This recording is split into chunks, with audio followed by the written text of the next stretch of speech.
नमस्ते दोस्तों, informative and mind blowing facts में आपका स्वागत है।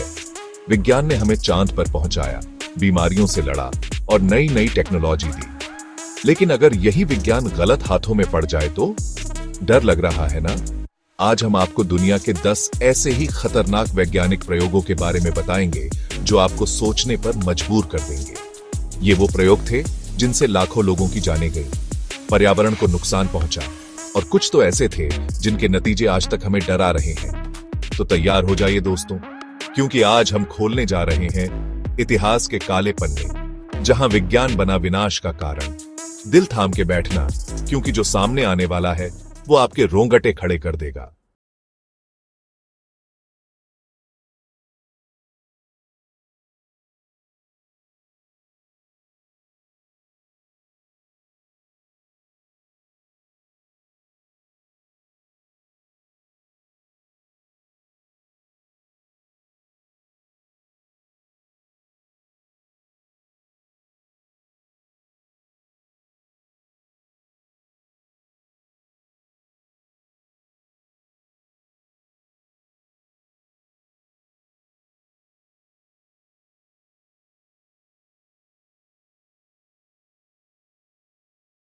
या फिर इंसानी पागलपन की इंतहा। अगर आपको लगता है कि परमाणु बम ही इंसान का सबसे बड़ा पाप था, तो रुको। अमेरिका ने एक और कांड किया जिसने इंसानियत को शर्मसार कर दिया। साल 1932 से लेकर 1972 तक टस्कीजी सिफिलिस प्रयोग चला। 400 गरीब अनपढ़ अफ्रीकी अमेरिकी पुरुषों को सिफिलिस जैसी खतरनाक बीमारी से जानबूझकर संक्रमित किया गया। उन्हें इलाज का झांसा दिया गया, लेकिन सच्चाई यह थी कि उन्हें कभी दवा नहीं दी गई। वैज्ञानिक बस ये देखना चाहते थे कि बिना इलाज के सिफिलिस कैसे फैलता है, कैसे शरीर को कमजोर करता है और कैसे धीरे धीरे मौत का कारण बनता है। 1972 में जब यह सच सामने आया तो पूरी दुनिया में हंगामा मच गया। क्या आपने कभी सोचा है कि एक इंसान दूसरे इंसान पर कितना अत्याचार कर सकता है? स्टैनफोर्ड जेल प्रयोग ने हमें यही दिखाया।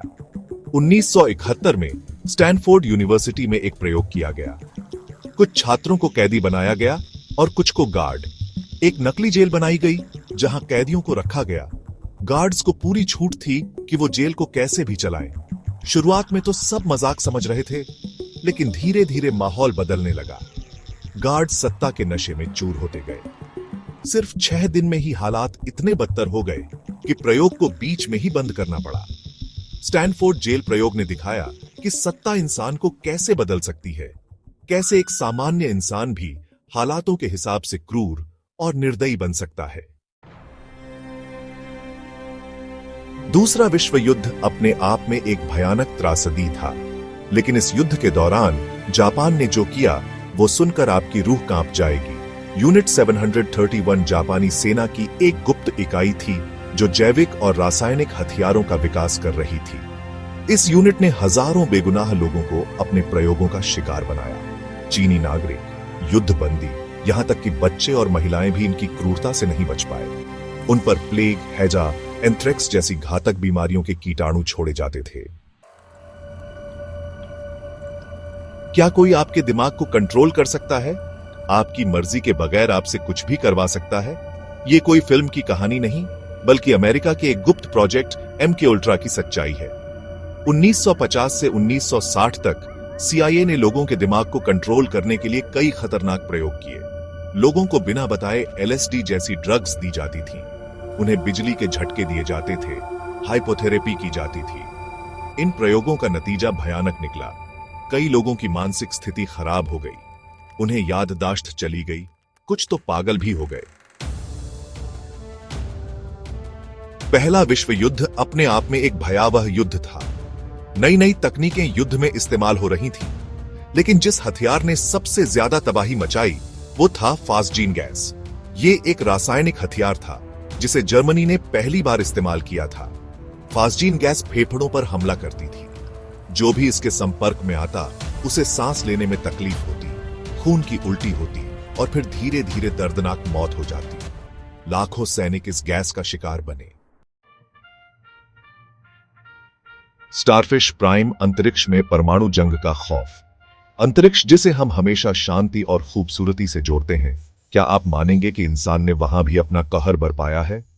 1962 में शीत युद्ध अपने चरम पर था। अमेरिका और सोवियत संघ के बीच हर क्षेत्र में मुकाबला चल रहा था। इसी दौरान अमेरिका ने एक प्रयोग किया जिसका नाम था स्टारफिश प्राइम। इस प्रयोग में अंतरिक्ष में 1.4 मेगाटन का एक परमाणु बम फोड़ा गया। जी हां, आपने सही सुना, अंतरिक्ष में परमाणु बम। इस विस्फोट का असर इतना भयानक था कि हजारों किलोमीटर दूर तक रेडियो संचार ठप हो गया। कई उपग्रह खराब हो गए। धरती पर भी इसके प्रभाव देखने को मिले। बिजली गुल हो गई। इलेक्ट्रॉनिक उपकरणों ने काम करना बंद कर दिया। हार्टलेस चिकन प्रोजेक्ट, जिंदगी या मौत, फैसला कौन करेगा? क्या जिंदगी सिर्फ धड़कते दिल का नाम है या फिर इससे भी कुछ बढ़कर है? 1950 में वैज्ञानिकों ने एक अजीबोगरीब प्रयोग किया। उन्होंने मुर्गियों के सिर काट दिए लेकिन उन्हें जिंदा रखा। कैसे? उन्हें एक खास तरह की ट्यूब से खाना और पानी दिया जाता था। ये मुर्गियां बिना सिर के भी कुछ हफ्ते तक जिंदा रहीं। वो हिल डुल सकती थीं, यहां तक कि चल भी सकती थीं। इस प्रयोग का मकसद ये जानना था कि जिंदगी के लिए दिमाग कितना जरूरी है। हालांकि यह प्रयोग ज्यादा दिन नहीं चल पाया, लेकिन इसने कई सवाल खड़े कर दिए।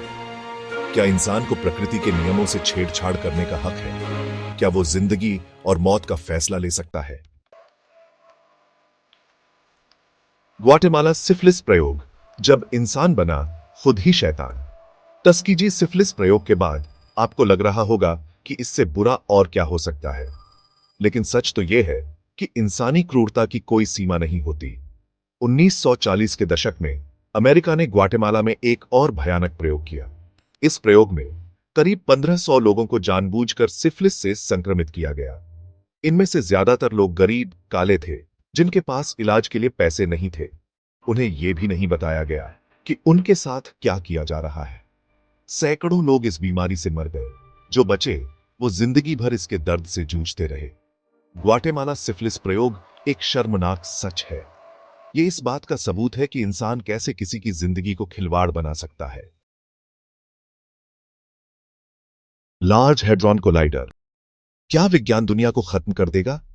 क्या आपने कभी ब्रह्मांड के रहस्यों के बारे में सोचा है? क्या आप जानना चाहते हैं कि यह दुनिया कैसे बनी? इन्हीं सवालों का जवाब ढूंढने के लिए वैज्ञानिकों ने एक मशीन बनाई, लार्ज हैड्रॉन कोलाइडर। यह दुनिया की सबसे बड़ी और शक्तिशाली मशीन है जो स्विट्जरलैंड और फ्रांस की सीमा पर स्थित है। इस मशीन में प्रकाश की गति से टकराते हैं परमाणु। वैज्ञानिक ये देखना चाहते हैं कि टकराव के बाद क्या होता है। कुछ लोगों का मानना है कि इस प्रयोग से ब्लैक होल बन सकता है जो पूरी दुनिया को ही निगल सकता है।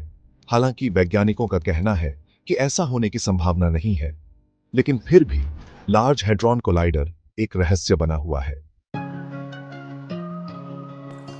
सूत्रों, विज्ञान वरदान या अभिशाप। तो दोस्तों, ये थे दुनिया के 10 सबसे खतरनाक वैज्ञानिक प्रयोग। कुछ ने हमें आगे बढ़ाया तो कुछ ने हमें पीछे धकेल दिया। वैज्ञानिक ताकत है, लेकिन गलत हाथों में यह विनाश भी ला सकता है। आपको कौन सा प्रयोग सबसे खतरनाक लगा? कमेंट्स में जरूर बताएं। वीडियो पसंद आया हो तो लाइक करें, चैनल को सब्सक्राइब करें। अगले वीडियो में फिर मिलते हैं। नमस्ते।